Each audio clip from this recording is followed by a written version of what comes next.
When you can't change the data, just change the data.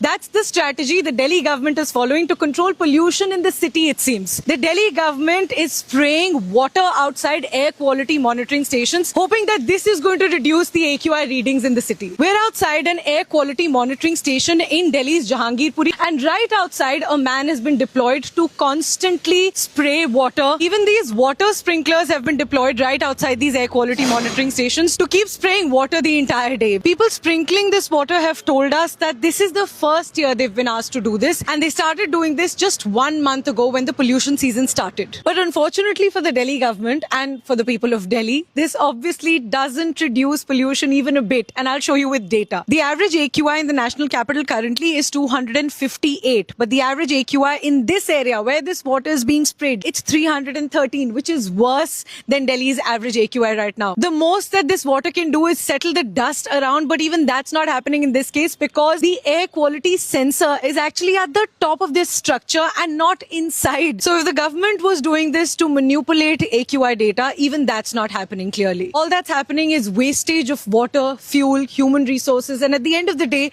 our taxpayer money.